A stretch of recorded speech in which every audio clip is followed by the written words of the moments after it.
ازدیاد ملت اسلامی، السلام علیکم ورحمۃ اللہ تعالی وبرکاتہ۔ الحمد للہ رب العالمین والعاقبۃ للمتقین والصلاة والسلام علی سید المرسلین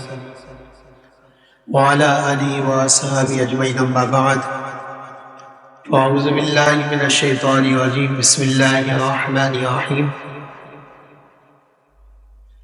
وَسَيُجَنَّبُهَا الْأَتْقَى الَّذِي يُؤْتِي مَالَهُ يَتَزَكَّى وَمَا لِأَحَدٍ عِندَهُ مِن نِّعْمَةٍ تُجْزَى إِلَّا ابْتِغَاءَ وَجْهِ رَبِّهِ الْأَعْلَى وَلَسَوْفَ يَرْضَى۔ صدق اللہ مولانا العظیم وصدق رسولہ النبی الامین الکریم، ونحن على ذلك لمن الشاہدین والشاکرین، والحمد للہ رب العالمین۔ غوث آدم بمن بے سر ساما مدد، غوث آدم بمن بے سر ساما مدد، قبلہ دی مدد کعبہ ایمان مدد، قادری امنا یا غوث آدم می زنم، دمز شاہ برکت اللہ قطب عالم می زنم، بگرداب بلا افتاد کشتی، ضعیفان و شکستانہ تو پشتی، بحق خوان عثمان ہارونی، مدد کن یا معین الدین چشتی۔ مجدد دین و ملت، امام اہل سنت، سیدنا سرکار اعلیٰ حضرت امام احمد رضا خان فاضل بریلوی علیہ رحمت و رضوان ارشاد فرماتے ہیں، خدا کی رضا چاہتے ہیں دو عالم، خدا کی رضا چاہتے ہیں دو عالم، خدا چاہتا ہے رضا محمد صلی اللہ تعالی علیہ وسلم۔ عزیزان ملت اسلامیہ، جس آیت کریمہ کی تلاوت کا شرف حاصل کیا ہے، اس آیت کریمہ کے متعلق کچھ عرض کرنے سے پہلے آئیے ہم اور آپ مل کر آقا نامدار مدنی تاجدار احمد مختار جناب محمد مصطفیٰ صلی اللہ تعالی علیہ وسلم کی بارگاہ بے کسونا میں جھوم جھوم کر درود شریف کا نذرانہ پیش کریں۔ اللہم صلی علی سیدنا و نبینا مولانا محمد وعلی آل سیدنا محمد وبارک وسلم، صلاۃ و سلام دائما علیک یا رسول اللہ، صلاۃ و سلام دائما علیک یا حبیب اللہ صلی اللہ تعالی علیہ وسلم۔ عزیزان ملت اسلامیہ، اللہ تبارک و تعالیٰ نے دنیا میں جتنے انسانوں کو پیدا کیا تو ان تمام انسانوں میں اللہ تبارک و تعالیٰ نے مصطفیٰ جان رحمت صلی اللہ تعالیٰ علیہ وسلم کے اصحاب ہونے کے لیے جن بندوں کا انتخاب فرمایا، یقیناً اللہ تعالیٰ کے وہ بندے ایسے ہیں کہ جن کی تاریخ مثال پیش نہیں کر سکتی۔ میرے مراد صحابہ کرام رضوان اللہ تعالی مجمعین کی ذوات کریمہ ہے کہ اللہ تبارک و تعالیٰ نے صحابہ کرام رضوان اللہ تعالی مجمعین کا انتخاب فرمایا مصطفیٰ جان رحمت صلی اللہ تعالی علیہ وسلم کے اصحاب ہونے کے لیے۔ تو اللہ تبارک و تعالیٰ نے جن ذوات کریمہ کا انتخاب مصطفیٰ جان رحمت صلی اللہ تعالی علیہ وسلم کے اصحاب ہونے کے لیے کیا ہے، تو یقیناً اللہ تبارک و تعالیٰ کے وہ بندے ایسی شان رکھتے ہیں کہ دنیا میں کوئی بھی اس شان کو حاصل نہیں کر سکتا۔ عزیزان ملت اسلامیہ، صحابہ کرام رضوان اللہ تعالی مجمعین کی جماعت بہت ہی بابرکت اور مبارک جماعت ہے۔ ہر ایک صحابی اللہ کے حبیب صلی اللہ تعالی علیہ وسلم کا ہمارے سروں کا تاج ہے۔ ہم اہل سنت و جماعت اللہ کے حبیب صلی اللہ تعالی علیہ وسلم کے ہر ایک صحابی سے عقیدت رکھتے ہیں، محبت رکھتے ہیں۔ اہل سنت و جماعت کا عقیدہ جو امام اہل سنت رضی اللہ تعالیٰ عنہ نے اعتقاد الاحباب میں بیان فرمایا وہ عقیدہ یہ ہے کہ امام اہل سنت فرماتے ہیں کہ اللہ کے نبیوں کے بعد، انبیاء علیہ السلام کے بعد مخلوق میں سب سے افضل کون ہے؟ تو فرمایا کہ انبیاء علیہ السلام کے بعد بشر میں سب سے افضل خلفائے اربعہ رضوان اللہ تعالی مجمعین ہیں۔ امام اہل سنت رضی اللہ تعالیٰ عنہ نے اعتقاد الاحباب میں یہی عقیدہ بیان فرمایا کہ انبیاء علیہ السلام کے بعد بشر میں سب سے افضل خلفائے اربعہ یعنی حضرت سیدنا صدیق اکبر، حضرت سیدنا عمر فاروق اعظم، حضرت سیدنا عثمان غنی، حضرت سیدنا مولا کائنات حضرت علی رضوان اللہ تعالی علیہ مجمعین ہیں۔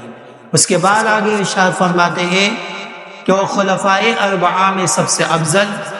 سیدنا صدیق اکبر رضی اللہ تعالیٰ عنہ کی ذات کریمہ ہے۔ یہی اہل سنت و جماعت کا عقیدہ ہے، یہی عقیدہ ہمیں اہل بیت کی تعلیمات سے بھی ملا، اور یہی عقیدہ ہمیں مولا کائنات شیر خدا حضرت سیدنا علی مرتضیٰ کرم اللہ تعالی وجہ الکریم نے بیان فرمایا۔ عزیزان ملت اسلامیہ، ہم اہل بیت سے عقیدت رکھنے والے ہیں،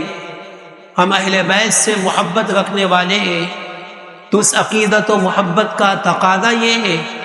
کہ اہل بیت نے جو درس دیا ہے اس درس کو ہم اختیار کریں، اہل بیت نے جو تعلیم دی ہے ان تعلیم پہ ہم عمل پیرا رہیں، اہل بیت نے جو عقیدہ ہمیں دیا ہے اس عقیدے پہ مضبوطی سے قائم رہیں، اہل بیت نے خلفائے اربعہ میں جو ترتیب بیان فرمائی ہے اس ترتیب کو ہم دل و جان سے جانیں اور مانیں، یہی محبت کا تقاضا ہے۔ جب مولا کائنات رضی اللہ تعالیٰ عنہ سے سوال ہوا تو مولا کائنات رضی اللہ تعالیٰ عنہ نے جب فرما دیا کہ سب سے افضل صدیق اکبر رضی اللہ تعالیٰ عنہ ہے، اس کے بعد فاروق اعظم رضی اللہ تعالیٰ عنہ ہے، اس کے بعد عثمان غنی رضی اللہ تعالیٰ عنہ ہے، تب اس کے بعد کسی دلیل کی حاجت نہیں رہ جاتی کہ جب ہم مولا کائنات سے عقیدت رکھنے والے ہیں، مولا کائنات سے محبت رکھنے والے ہیں، تو ان کا ارشاد ہی ہمارے لیے سب کچھ ہے، ان کی تعلیم ہی ہمارے لیے سب کچھ ہے، ان کا بیان کیا ہوا عقیدہ ہی ہمارے لیے سب کچھ ہے، ان کی بیان کی ہوئی ترتیب ہی ہمارے لیے سب کچھ ہے۔ عزیزان ملت اسلامیہ، ایک طرف تو یہ ہے کہ اہل بیت نے جو عقیدہ ہمیں دیا اس عقیدے کو ہمیں ماننا ہے اور اس پر مضبوطی سے قائم رہنا ہے، اور دوسری طرف جب ہم صحابہ کرام رضوان اللہ تعالی مجمعین سے عقیدت و محبت رکھتے ہیں، صدیق اکبر رضی اللہ تعالیٰ عنہ سے عقیدت و محبت رکھتے ہیں، فاروق اعظم رضی اللہ تعالیٰ عنہ سے عقیدت و محبت رکھتے ہیں، حضرت عثمان غنی رضی اللہ تعالیٰ عنہ سے عقیدت و محبت رکھتے ہیں، تو ان کی عقیدت و محبت ہمیں اس بات کی طرف دعوت دیتی ہے کہ انہوں نے اہل بیت کے ساتھ جیسا سلوک کیا ہے ویسا سلوک ہمیں بھی کرنا ہے، انہوں نے اہل بیت کی جو عقیدت و محبت کی تعلیم ہمیں دی ہے اس عقیدت و محبت کی تعلیم کو ماننا ہے، اس عقیدت و محبت کی تعلیم کو اپنے دل میں جگہ دینا ہے۔ ہم صحابہ سے عقیدت و محبت رکھنے کا اگر کوئی دعویٰ کرتا ہے لیکن اہل بیت سے عقیدت و محبت سے جان چراتا ہے تو مطلب یہ ہے کہ وہ حقیقت میں صحابہ سے محبت ہی نہیں رکھتا۔ اسی طرح سے جو اہل بیت سے عقیدت و محبت کا دعویٰ کرتا ہے لیکن صحابہ کرام کی رضوان اللہ تعالی مجمعین کی عقیدت و محبت کو دل میں جگہ نہیں دیتا تو مطلب یہ ہے کہ وہ اہل بیت سے حقیقت معنی میں محبت و عقیدت نہیں رکھتا ہے، کہ عقیدت و محبت اس بات کا تقاضا کرتی ہے کہ ہم جس سے محبت رکھتے ہیں اس نے ہمیں جو کچھ کہہ دیا اس کو آگ بن کر کے مان لینا ہے، اس کو آگ بن کر کے مان لینا ہے، تسلیم کرنا ہے۔ عزیزان ملت اسلامیہ، تو جب ہم صحابہ سے عقیدت و محبت رکھتے ہیں تو یہ دیکھنا ہوگا کہ صحابہ نے اہل بیت کے تعلق سے کیا تعلیم دی ہے، اہل بیت سے عقیدت و محبت رکھتے تو یہ دیکھنا ہے کہ اہل بیت نے صحابہ کے تعلق سے کیا تعلیم دی ہے۔ تو بحمدہ تعالیٰ جب ہم حدیث شریف کی کتابوں کو دیکھتے ہیں، تاریخ کی کتابوں کو دیکھتے ہیں، سیرت کی کتابوں کو پڑھتے ہیں، تو ہمیں پتہ چلتا ہے کہ اللہ کے حبیب صلی اللہ تعالی وسلم کے صحابہ وہ اللہ کے حبیب صلی اللہ تعالی وسلم کے اہل بیت آپس میں ایک دوسرے سے عقیدت و محبت کا سلوک کرتے ہیں۔ عزیزان ملت اسلامیہ، امام اہل سنت رضی اللہ تعالیٰ عنہ نے بھی ہمیں یہی تعلیم دی۔ ارشاد فرمایا کہ اہل سنت کا ہے بیڑا پار اصحاب حضور، اہل سنت کا ہے بیڑا پار اصحاب حضور، نجم ہے اور ناؤ ہے عطرت رسول اللہ کی۔ یعنی اعلیٰ حضرت رضی اللہ تعالیٰ نے کیا فرماتے شعر میں کہ اہل سنت کا بیڑا پار ہے، اہل سنت کا بیڑا پار ہے، یعنی اہل سنت و جماعت انشاءاللہ تعالیٰ سب جنتی ہے،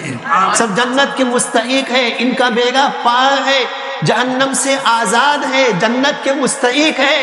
کہتے ہیں ان کا بیڑا پار کیوں ہے؟ تو کہتے ہیں کہ اہل سنت کا ہے بیڑا پار،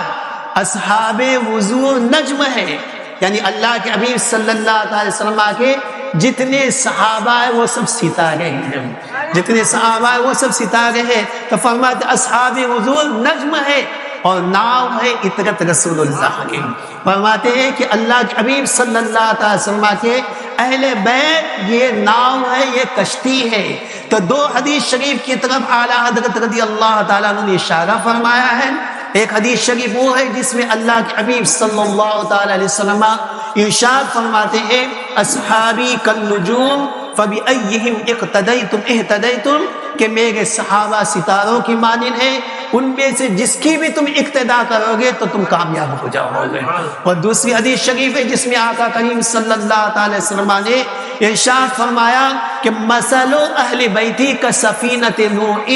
فمن رکبها نجا۔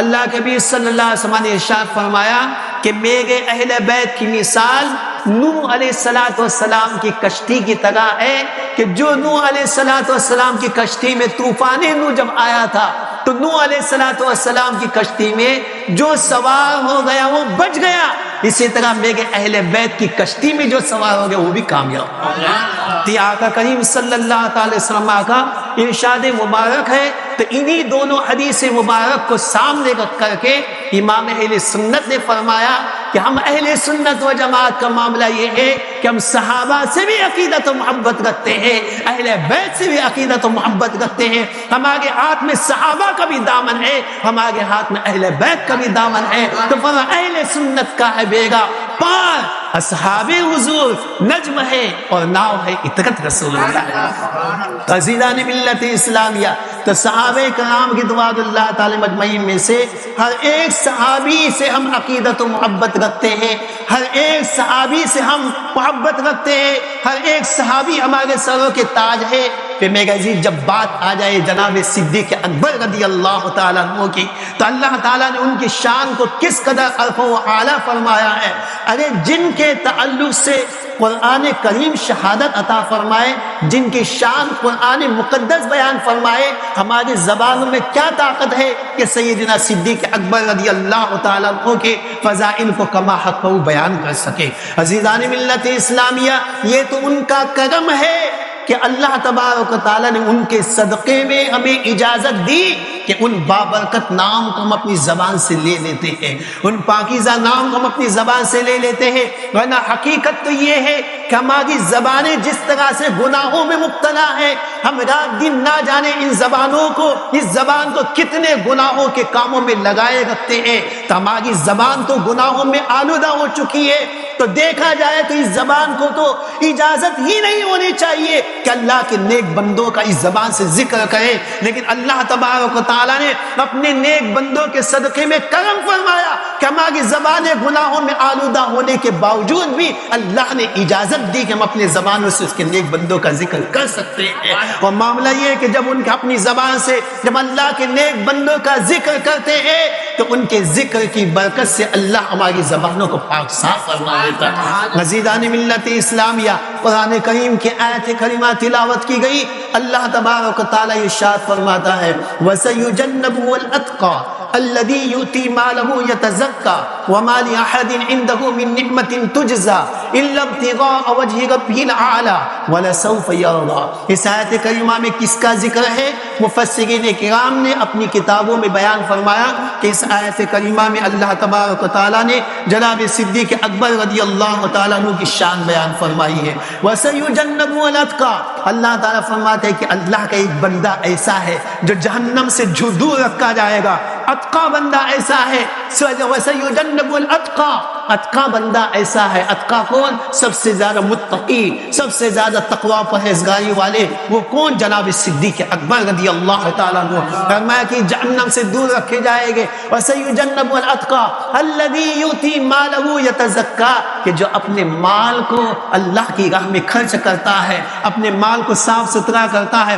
الَّذِي يُؤْتِي مَالَهُ يَتَزَكَّى وَمَا لِأَحَدٍ عِندَهُ مِن نِعْمَةٍ تُجْزَى، کہا کہ اس بندے کا معاملہ یہ ہے کہ اس پر کسی کا کوئی احسان نہیں ہے کہ جس احسان کا بدلہ دیا جا سکے۔ إِلَّا ابْتِغَاءَ وَجْهِ رَبِّ الْأَعْلَى، کہا کہ اس بندے کی شان یہ ہے کہ یہ جو کچھ بھی کرتا ہے تو اس لیے کرتا ہے کہ میرا خدا مجھ سے راضی ہو جائے، میرا مصطفیٰ مجھ سے راضی ہو جائے۔ إِلَّا ابْتِغَاءَ وَجْهِ رَبِّ الْأَعْلَى وَلَسَوْفَ يَرْضَى، کہا کہ جب معاملہ ایسا ہے تو رب کی رضا ان کے ساتھ میں ہے، رب کی رضا ان کے ساتھ میں ہے۔ تو اس آیت کریمہ میں اللہ تبارک و تعالیٰ نے جس ذات کا ذکر فرمایا وہ ذات کس کی ذات ہے؟ حضرت سیدنا صدیق اکبر رضی اللہ تعالیٰ عنہ کی ذات ہے۔ عزیزان ملت اسلامیہ، ابھی 22 جمادی الاخرى کو حضرت سیدنا صدیق اکبر رضی اللہ تعالیٰ کا یوم مثال مبارک گزرا ہے۔ عزیزان ملت اسلامیہ، سیدنا صدیق اکبر رضی اللہ تعالیٰ عنہ کی شان بہت ہی ارفع اعلیٰ ہے۔ حدیث شریف میں ہے کہ جب حضرت سیدنا صدیق اکبر رضی اللہ تعالیٰ عنہ نے حضرت سیدنا بلال رضی اللہ تعالیٰ عنہ کو دیکھا کہ سیدنا بلال رضی اللہ تعالیٰ عنہ پر ظلم و ستم کے پہاڑ توڑے جا رہے ہیں، ان کا آقا صرف اسلام لانے کی بنیاد پر، ایک اللہ کو ماننے کی بنیاد پر، عہد کا تذکرہ اپنی زبان پہ لانے کی بنیاد پر آقا ظلم و ستم کے پہاڑ توڑے جا رہا ہے، طرح طرح کے آزمائشوں سے گزار رہا ہے۔ حضرت سیدنا صدیق اکبر رضی اللہ تعالیٰ دیکھ لیتے ہیں، جاتے ہیں اور اس کے آقا سے سودا کرتے ہیں۔ سودا بظاہر دنیاوی اعتبار سے بہت مہنگا ہوتا ہے، تو اس نے آقا نے تو یہ سمجھا کہ میں نے بہت زیادہ قیمت میں ان کو دے دیا ہے، لیکن صدیق اکبر رضی اللہ تعالیٰ عنہ کی عقیدت و محبت کہتی ہے کہ یہ سودا تو بہت معمولی ہے، اس سے زیادہ قیمت طلب کرتا تب بھی وہ قیمت دے کر کے صدیق بلال کو خرید لیتا۔ عزیزان ملت اسلامیہ، تاریخ شاہد ہے کہ حضرت سیدنا صدیق اکبر رضی اللہ تعالیٰ عنہ نے ایک بھاری قیمت میں حضرت سیدنا بلال رضی اللہ تعالیٰ عنہ کو خریدا، اور خریدنے کے بعد آپ نے ان کو آزاد بھی فرما دیا۔ مصطفیٰ کریم صلی اللہ تعالی علیہ وسلم کی بارگاہ میں جب یہ خبر پہنچی، آقا کریم صلی اللہ تعالی علیہ وسلم نے صدیق اکبر رضی اللہ تعالیٰ عنہ سے کہا کہ اے صدیق اس سودے میں ہم کو بھی شامل کر لو، آدھی قیمت تمہاری ہو، آدھی قیمت میری ہو۔ سیدنا صدیق اکبر رضی اللہ تعالیٰ عنہ کی آنکھوں سے آنسو آ جاتے ہیں، عرض کرتے ہیں کہ یا رسول اللہ صلی اللہ تعالی علیہ وسلم، یہ کیسی بات ہو گئی ہے؟ اور پھر معاملہ یہ ہے کہ صدیق کے جان کے مالک بھی آپ ہیں، صدیق کے مال کے مالک بھی آپ ہیں۔ سیدنا صدیق اکبر رضی اللہ تعالیٰ عنہ کی شان ہے۔ عزیزان ملت اسلامیہ، غزوہ تبوک کے موقع پر جب آقا کریم صلی اللہ تعالیٰ علیہ وسلم نے صحابہ کرام کے رضوان اللہ تعالی مجمعین سے چندہ کیا، لوگوں کو دعوت دی کہ لوگ آئے، وہ جا کر کے آ کر کے اپنے ایثار پیش کرے، اور ایک نے اپنی طاقت کے مطابق ایثار پیش کیا۔ حضرت سیدنا امیر المومنین عمر فاروق اعظم رضی اللہ تعالیٰ عنہ ارشاد فرماتے ہیں کہ میں مصطفیٰ جان رحمت صلی اللہ تعالی وسلم کی خدمت میں جتنا مال تھا، گھر میں جتنا بھی ساز و سامان تھا، اس کو دو حصوں میں بانٹ دیا۔ آدھا کا سامان گھر والوں کے لیے رکھا، آدھا سامان لے کر مصطفیٰ کریم صلی اللہ تعالی وسلم کی خدمت میں آیا۔ ارشاد فرماتے ہیں کہ میں دل میں یہ بات لے کر کے آیا کہ ہمیشہ صدیق اکبر مجھ سے آگے ہی نکل جاتے ہیں نیکی کے معاملات میں۔ عزیزان ملت اسلامیہ، یہ صحابہ کا جذبہ ہے، کسی سے حسد نہیں ہے، لیکن ایک نیکیوں کے معاملے میں بڑھ چڑھ کر حصہ لینے کا جذبہ صحابہ کرام رضوان اللہ تعالی مجمعین میں ہے۔ حضرت سیدنا امیر المومنین عمر فاروق اعظم رضی اللہ تعالی جب گھر کے سارے اثاثے کو دو حصوں میں بانٹ دیتے ہیں،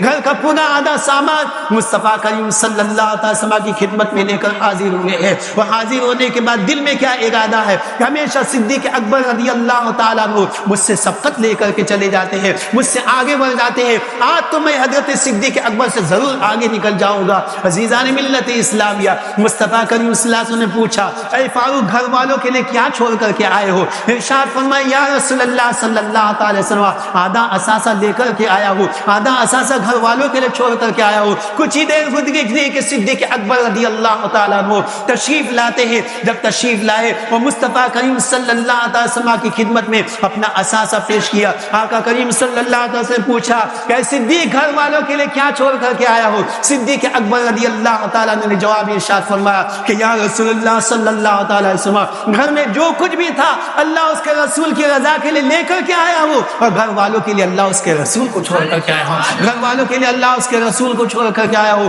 عزیزان ملت اسلامیہ، سیدنا صدیق اکبر رضی اللہ تعالیٰ عنہ کی ذات کریمہ ہے۔ عزیزان ملت اسلامیہ، بزرگان دین بیان فرماتے ہیں کہ دنیا میں اللہ تبارک و تعالیٰ نے جتنے لوگوں کو پیدا فرمایا ہے، فرماتے کہ سب کے ایمان کو،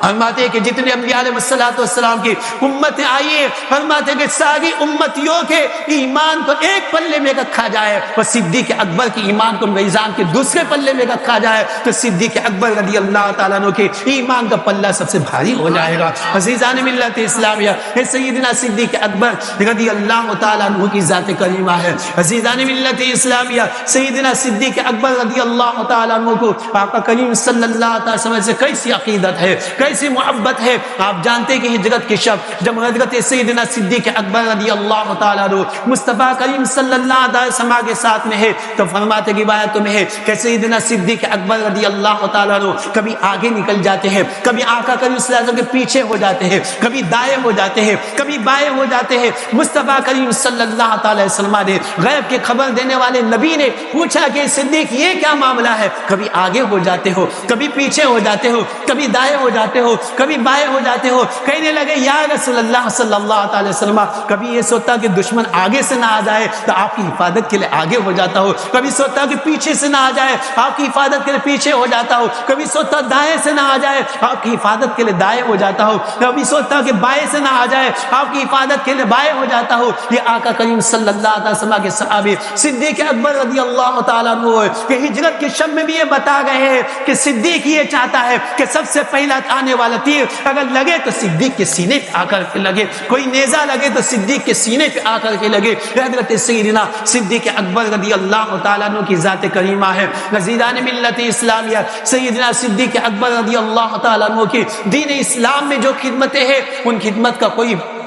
خدمت کی کوئی مثال پیش ہی نہیں کر سکتا۔ عزیزان ملت اسلامیہ، بزرگان دین بیان فرماتے ہیں کہ جب اللہ کے حبیب صلی اللہ تعالی وسلم نے اپنے مرض وصال سے پہلے یعنی اپنے وصال ظاہری وصال مبارک سے پہلے آقا کریم صلی اللہ تعالی وسلم نے ایک لشکر تیار کیا، اس لشکر کا سپہ سالار کس کو بنایا؟ حضرت سیدنا اسامہ بن زید رضی اللہ تعالیٰ عنہ کو پورے لشکر کا سپہ سالار بنایا، جن کی عمر ابھی زیادہ نہیں تھی، 20 سال کے اندر ہی کے تھے آپ کی عمر زیادہ نہیں تھی، لیکن آپ کے سپہ سالار بنایا گیا۔ وہ آپ کی قیادت میں بڑے بڑے صحابہ، اکابر صحابہ آپ کی قیادت میں موجود ہیں۔ اسلامی لشکر کو روانہ کر دیا جاتا ہے، اسلامی لشکر ابھی مدینہ منورہ سے کچھ دوری تک ہی پہنچتا ہے کہ خبر ملتی کہ آقا کریم صلی اللہ تعالی وسلم کا ظاہر وصال مبارک ہو چکا ہے۔ اسلامی لشکر کو روک دیا جاتا ہے۔ آقا کریم صلی اللہ تعالی علیہ وسلم کی تجہیز و تکفین کے بعد میں ہمیں جب حضرت سیدنا صدیق اکبر رضی اللہ تعالیٰ عنہ باتفاق صحابہ اجماع صحابہ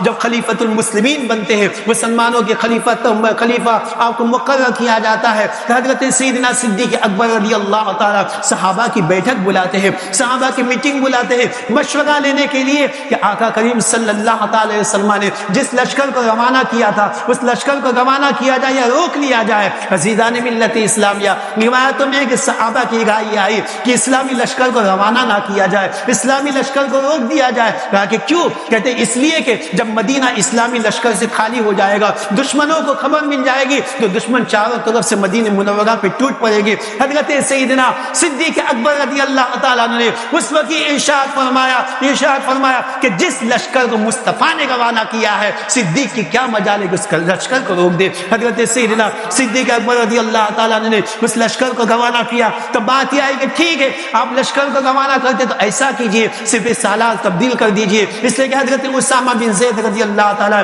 ان کی عمر بھی زیادہ نہیں ہے، تجربہ بھی انہیں زیادہ نہیں ہے، اس لیے ایسا کیا جائے کہ کسی تجربہ کار کو سپہ سالار بنا دیا جائے، ایسے کو سپہ سالار بنا دیا جائے جن کی عمر بھی زیادہ ہو، جو اچھا خاصا تجربہ رکھتے ہو۔ اس وقت بھی صدیق اکبر رضی اللہ تعالیٰ عنہ نے یہی جواب دیا کہ جن کو مصطفیٰ نے سپہ سالار مقرر کیا ہے، صدیق کی کیا مجال کو ان کے سپہ سالاری کو عہدے سے ہٹا دے۔ عزیزان ملت اسلامیہ، یہ صدیق اکبر رضی اللہ تعالیٰ عنہ کے ایمان کی بات ہے۔ بزرگان دین بیان فرماتے ہیں کہ جب صدیق اکبر رضی اللہ تعالیٰ عنہ نے نبی کے تیار کیے ہوئے لشکر کو جب روانہ کیا، نبی نے جن کو سپہ سالار منتخب کیا تھا انہی کو سپہ سالار رکھا، تو کہتے کہ تمام صحابہ نے بعد میں یہ کہا کہ اس وقت صدیق کا جو فیصلہ تھا یقیناً وہی فیصلہ سب سے درست تھا، وہی فیصلہ سب سے درست تھا۔ یہ حضرت سیدنا صدیق اکبر رضی اللہ تعالیٰ کی ایمانی طاقت و قوت ہے۔ عزیزان ملت اسلامیہ، حضرت سیدنا صدیق اکبر رضی اللہ تعالیٰ عنہ کو آقا کریم صلی اللہ تعالیٰ علیہ وسلم نے بے انتہا فضائل سے نوازا ہے، بے انتہا فضائل سے نوازا ہے۔ بزرگان دین بیان فرماتے ہیں کہ حضرت سیدنا صدیق اکبر رضی اللہ تعالیٰ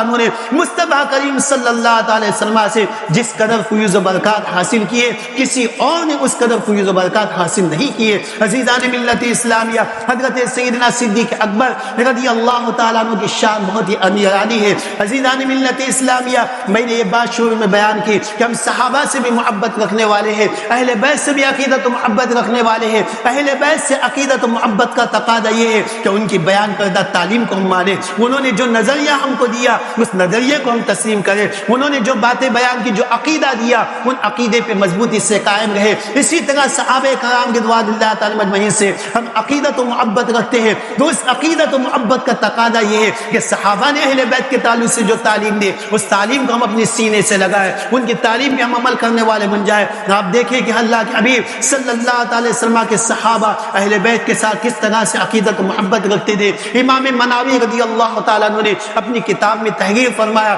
کہ جو بھی مجتہد دنیا میں گزرا ہے، جو بھی امام و پیشوا گزرا ہے، تو فرماتے ہیں کہ جو بھی مجتہد اور جو بھی امام و مجتہد، جو بھی امام و پیشوا دنیا میں گزرا ہے تو انہوں نے اہل بیت کی محبت سے ایک حوافی حصہ انہوں نے پایا ہے، یعنی انہوں نے اہل بیت سے بہت زیادہ عقیدت و محبت رکھی ہے۔ علامہ عبدالعلامہ یوسف ابن اسماعیل نبہانی رضی اللہ تعالیٰ عنہ ارشاد فرماتے ہیں کہ جب ہمارے پیشواؤں کا یہ عالم رہا ہے کہ وہ اہل بیت سے عقیدت و محبت رکھتے گئے تو ہماری بھی ذمہ داری ہے کہ ہم بھی اہل بیت سے زیادہ عقیدت و محبت رکھنے والے بنے۔ عزیزان ملت اسلامیہ، صدر الافاضل علیہ رضوان جو ہے ارشاد فرماتے ہیں خزائن العرفان کے اندر میں کہ آقا کریم صلی اللہ تعالی وسلم کی محبت، وہ آقا کریم صلی اللہ تعالی وسلم کے اقارب کی محبت، فرماتے ہیں کہ یہ دین کے فرائض میں سے ایک اہم فرض ہے۔ عزیزان ملت اسلامیہ، یہ کس کی تعلیمات ہے؟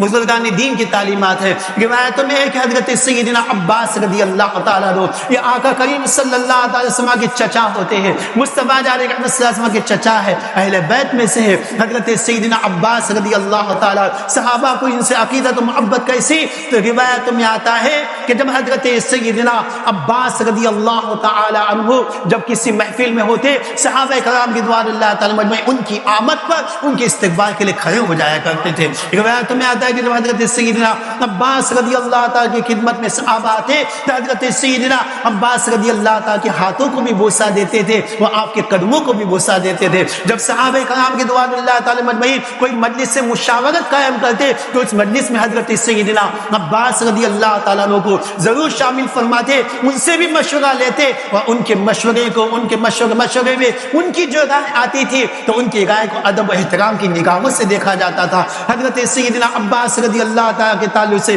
روایتوں میں ہے کہ آقا کریم صلی اللہ تعالی وسلم کی مجلس مبارک ہوتی، ان مجلس مبارک میں صحابہ کرام رضوان اللہ تعالی مجمعین موجود ہوتے، اور ایسے میں اگر سیدنا حضرت عباس رضی اللہ تعالیٰ عنہ محفل میں تشریف لاتے تو روایت میں کہ حضرت سیدنا صدیق اکبر رضی اللہ تعالیٰ عنہ آقا کریم صلی اللہ علیہ وسلم کی مجلس میں حضرت عباس رضی اللہ تعالیٰ کے ادب و احترام کے لیے کھڑے ہو جایا کرتے تھے۔ عزیزان ملت اسلامیہ، حضرت سیدنا صدیق اکبر رضی اللہ تعالیٰ عنہ کا ادب و احترام اہل بیت کے ساتھ میں ہے۔ حضرت سیدنا عباس رضی اللہ تعالیٰ عنہ کے تعلق سے روایت میں آتا ہے کہ جب حضرت سیدنا فاروق اعظم رضی اللہ تعالیٰ عنہ و حضرت سیدنا عثمان غنی رضی اللہ تعالیٰ عنہ یہ دونوں حضرات جب سواری سے سوار ہو کر کے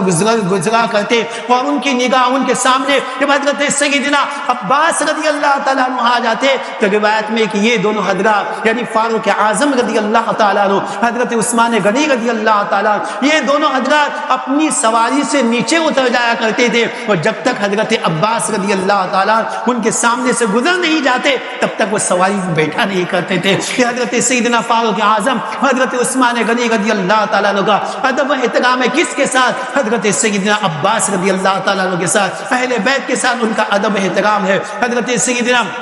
صدیق اکبر رضی اللہ تعالیٰ عنہ کا یہ ارشاد مبارک ہے، صدیق اکبر رضی اللہ تعالیٰ ارشاد فرماتے ہیں اس ذات کی قسم جس کے قبضے قدرت میں ابو بکر کی جان ہے، ارشاد فرماتے ہیں کہ مجھے یہ بات سب سے زیادہ پسندیدہ ہے کہ میں اپنے رشتہ داروں سے زیادہ مصطفیٰ جان محمد صلی اللہ علیہ وسلم کے قرابت والوں کے ساتھ حسن سلوک کا معاملہ کروں، جس کی تعلیم حضرت سیدنا صدیق اکبر رضی اللہ تعالیٰ عنہ کی تعلیم ہے۔ یہ حضرت سیدنا صدیق اکبر رضی اللہ تعالیٰ عنہ یہ ارشاد فرماتے ہیں کہ اے لوگوں اگر تم یہ چاہتے ہو کہ مصطفیٰ کا قرب تمہیں حاصل ہو جائے، مصطفیٰ کا قرب تمہیں حاصل ہو جائے تو فرماتے کہ مصطفیٰ کا قرب حاصل کرنے کے لیے ان کے اہل بیت کے ساتھ ان کے آل کے ساتھ ادب و احترام کا سلوک کرو، اللہ تعالیٰ تمہیں مصطفیٰ کا قرب عطا فرمائے گا۔ عزیزان ملت اسلامیہ، یہ تعلیمات کس کی ہے؟ حضرت سیدنا صدیق اکبر رضی اللہ تعالیٰ عنہ کی ہے۔ روایتوں میں ایک مرتبہ حضرت سیدنا صدیق اکبر رضی اللہ تعالیٰ عنہ مولا کائنات رضی اللہ تعالیٰ عنہ کے ساتھ میں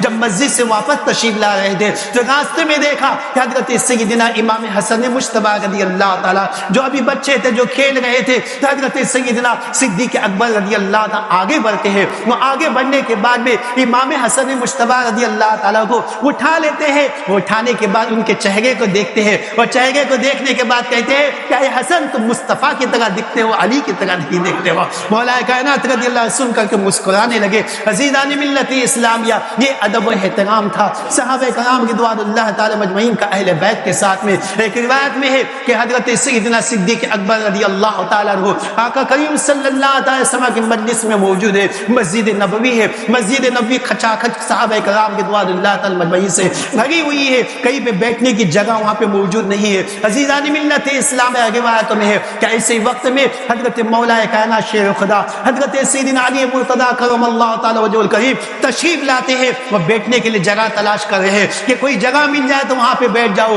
عزیزان ملت اسلامیہ، روایتوں میں ہے کہ جب حضرت مولا کائنات دیکھ رہے ہیں تو حضرت سیدنا صدیق اکبر رضی اللہ تعالیٰ عنہ بھی ملاحظہ فرما رہے ہیں، تو روایتوں میں کہ سیدنا صدیق اکبر رضی اللہ تعالیٰ عنہ اپنی جگہ سے کھڑے ہو جاتے ہیں اور مولا کائنات کو بلاتے کہ یہاں پر آپ تشریف لائے، یہاں پر بیٹھ جائیں۔ مصطفیٰ کریم صلی اللہ علیہ وسلم نے جب یہ دیکھا تو مسکرائے اور ارشاد فرمایا کہ فضیلت والے کی فضیلت کو فضیلت والا ہی جانتا ہے، فضل والے کی فضیلت کو فضل والا ہی جانتا ہے۔ یہ سیدنا صدیق اکبر رضی اللہ تعالیٰ عنہ و مولا کائنات رضی اللہ تعالیٰ عنہ، عزیزان ملت اسلامیہ، سیدنا صدیق اکبر رضی اللہ تعالیٰ عنہ ہو یا دیگر صحابہ کرام رضوان اللہ تعالی مجمعین ہو، انہوں نے اپنی تعلیمات کے ذریعے سے قول و عمل کے ذریعے سے انہوں نے بتایا کہ اہل بیت کا ادب و احترام کیا ہوتا ہے۔ عزیزان ملت اسلامیہ، اہل بیت قابل احترام ہے، اہل بیت کا ادب و احترام کرنا چاہیے، اس لیے کہ ان کے ذریعے سے آقا کریم صلی اللہ علیہ وسلم کی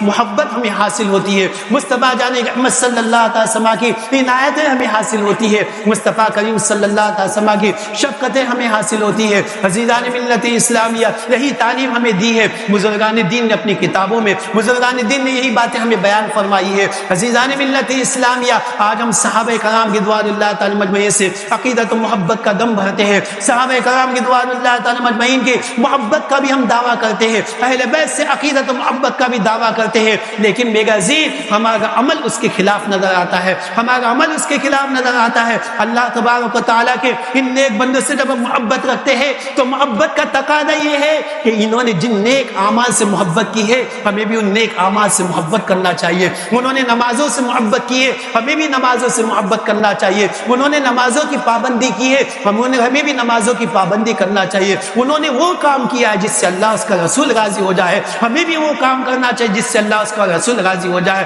انہوں نے اپنے کو ایسے کام سے بچانا چاہیے کہ جن کاموں سے اللہ اس کا رسول ناراض ہو جائے۔ عزیزان ملت اسلامیہ، یہ قیامت کی نشانیوں میں سے ہی ہے کہ قیامت کی نشانیوں میں سے ہی ہے کہ ناچ گانا عام سے عام ہوتا چلا جائے گا۔ آج بھی دیکھا جائے کہ ناچ گانا کتنا عام سے عام ہو رہا ہے۔ انسان اپنی خواہشات کو پوری کرنے کے لیے نہ جانے کیسے کیسے کام کرتا نظر آتا ہے، اپنے دل کے ارمانوں کو نکالنے کے لیے وہ اللہ اس کے رسول صلی اللہ علیہ وسلم کے احکامات کی پابندی نہیں کرتا، ان کے احکامات کا لحاظ نہیں رکھتا۔ میرا عزیز جب کل قبر میں جاؤ گے اللہ کے حبیب صلی اللہ علیہ وسلم کو کیا منہ دکھاؤ گے؟ اللہ کے حبیب صلی اللہ علیہ وسلم کو کیا جواب دو گے؟ عزیزان ملت اسلام، یہ دنیا ہمیشہ رہنے والی نہیں ہے، یہ زندگی ہمیشہ باقی نہیں رہنے والی ہے۔ دنیاوی زندگی تو فنا ہو جانے والی ہے، دنیا بھی فنا ہونے والی ہے، دنیا کی ساری چیزیں فنا ہونے والی ہے۔ سب جانتے ہیں کہ ہم یہاں پہ ہمیشہ رہنے کے لیے نہیں آیا ہے۔ کب کس کی زندگی کا چراغ بجھ جائے کوئی بتا نہیں سکتا ہے، کب کس کا انتقال ہو جائے کوئی بتا نہیں سکتا ہے۔ کل تک جو ہمارے ساتھ ہنستا کھیلتا رہا تھا اور دنیا سے وہ چلا گیا، میرا عزیز مطلب یہ ہے کہ یہ سب ہمارے لیے تنبیہ ہے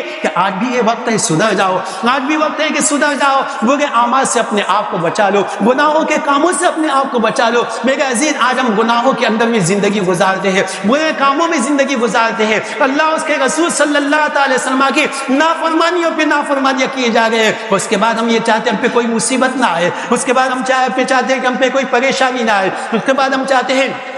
کہ ہمارے بے برکتی ساری دور ہو جائے۔ میرا عزیز جس رب نے ہمیں ساری زندگی دی ہے وہ یہ بتا دیا گیا کہ جب کل قیامت کے دن تم خدا کی بارگاہ میں آؤ گے تو تمہیں اللہ نے جو نعمت دی ہے اس نعمت کے بارے میں ضرور سوال ہوگا۔ اللہ تبارک و تعالیٰ نے ارشاد فرمایا لَتُسْأَلُنَّ يَوْمَئِذٍ عَنِ النَّعِيمِ کہ اس دن یعنی قیامت کے دن نعمتوں کے بارے میں ضرور سوال ہوگا۔ اللہ تبارک و تعالیٰ پوچھے گا کل قیامت کے دن اے میرے مدے یہ تو بتا کہ میں نے تجھے زندگی تھی، زندگی کس کام میں تو نے خرچ کی ہے؟ میں نے تجھے جو صحت و عافیت دی تھی، صحت و عافیت کو تو نے کس کام میں لگایا ہے؟ میں نے تجھے مال دیا تھا، اس مال کو کہاں خرچ کیا ہے؟ میرا عزیز آج یہی مال جس کو ہم اپنے دل کے ارمانوں کو نکالنے کے لیے، اپنی نوسانی خواہشات کو پورا کرنے کے لیے ہم گناہوں کے کاموں میں لگاتے ہیں، تو آپ یہ سوچتے کہ وہ مال باقی رہے گا آپ کا؟ نہیں نہیں، ایک وقت وہ آئے گا کہ اس وقت کے آنے کے بعد میں آپ بہت افسوس کریں گے، بہت آپ جو ہے آپ افسوس کریں گے، اپنی آنکھوں سے آنسو بہائیں گے، لیکن میرا عزیز اس وقت کا آنسو بہانا آپ کا کام نہیں دے گا۔ اس لیے میرا عزیز کوئی مصیبت آنے سے پہلے اپنے آپ کو سدھار لینا چاہیے، کوئی پریشانی آنے سے پہلے ہمیں اپنے آپ کے اندر سدھار لا لینا چاہیے۔ عزیزان ملت اسلامیہ، یہ جو ہم چند لمحے کے لیے دل کے ارمانات کو نکالنے کے لیے، دل کی خواہشات کو پورا کرنے کے لیے کچھ گناہ کے کام کر لیتے ہیں، میرا عزیز آپ خود تنہائی میں بیٹھ کر کے سوچے کہ کیا اس گناہ کے کام کے کرنے کے بعد آپ کے دل کو سکون ملتا ہے؟ آپ کے دل کو سکون ملتا ہے؟ نہیں نہیں، بلکہ بزرگان دین یہ بیان فرماتے ہیں کہ گناہوں کے کام کرنے سے روح کو بھی تکلیف ہوتی ہے اور گناہ کے کام کرنے سے ہمارا جسم بھی بیمار ہو جاتا ہے، ہمارا جسم بھی بیمار ہو جاتا ہے۔ ہم یہ سوچتے ہوگے کہ گناہ کا کام کچھ کر لینے سے ہماری لذت پوری ہو جانے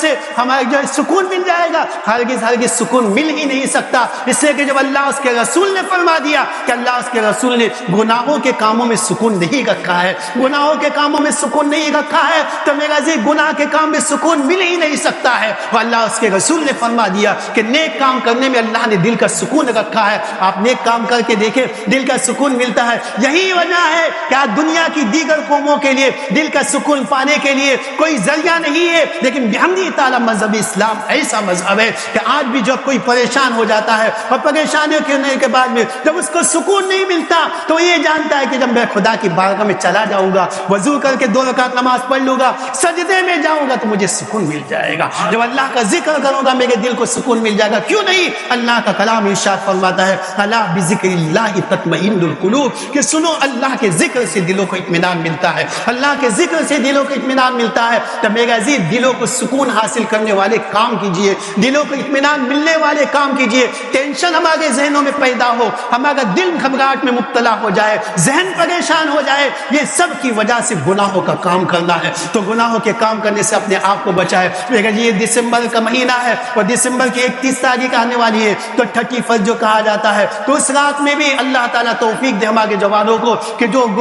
گناہوں کے کاموں سے بچنے کی توفیق عطا فرمائے. میرا جی ہمارے سب کے تعلق سے نہیں کہتا، لیکن جو بھی حضرات جو ہے 31 کا انتظار کر رہے ہوگے کہ چلو وہ آئیں گے تو آنے کے بعد ہم اسی محفل میں شریک ہو جائیں گے، ناچ گانا کریں گے. میرا جی ایسے کو سوچ لینا چاہیے کہ موت کبھی بھی آپ کو اپنے شکنجے میں کس سکتی ہے، اپنے شکنجے میں لے سکتی ہے، کبھی بھی موت آ سکتی ہے. تو میرا جی وہ موت کام کی نہیں ہے کہ جو گناہ کرتے کرتے ہماری موت واقع ہو، بلکہ وہ موت کام کی ہے کہ ہم اللہ اس کے حبیب صلی اللہ تعالی وسلم کے احکامات کو بجا لا رہے ہو اور ہماری روح، ہمارے بدن سے ہماری روح نکل جائے. تو یہ موت جو ہے کام کی موت ہے. ایسی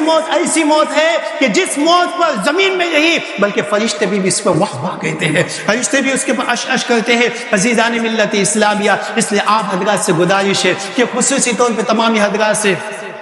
کہ آپ حضرات جو اپنے آپ کو گناہوں کے کاموں سے بچائے، مصطفیٰ جعلی رحمت صلی اللہ تعالی وسلم کی اطاعت و فرما برداری میں اپنی زندگی کو گزارے. اہل سنت و جماعت کے جو سچے پاکیزہ عقائد ہیں ان پاکیزہ عقائد پر مضبوطی سے قائم رہے. عزیزان ملت اسلامیہ، اللہ کے حبیب صلی اللہ تعالی وسلم کے بیان، اللہ کے حبیب صلی اللہ تعالی وسلم کے صحابہ و اہل بیت نے جو ہمیں تعلیم دی ہے ان تعلیمات پہ مضبوطی سے قائم رہے گے تو انشاءاللہ تبارک و تعالی ہماری دنیا بھی کامیاب ہوگی، قبر کی زندگی بھی کامیاب ہوگی، آخرت کی زندگی بھی کامیاب ہوگی. اللہ تعالیٰ سے دعا ہے کہ اللہ تعالیٰ ہم تمام کو مصطفیٰ جعلی رحمت صلی اللہ علیہ وسلم کی تعلیمات پہ عمل کرنے کی توفیق عطا فرمائے. اللہ تعالیٰ ہم تمام کو مذہب اہل سنت و جماعت مسلک اعلیٰ حضرت کی استقامت عطا فرمائے. بددین بدمذہبوں کی صحبت سے بچتے رہنے کی توفیق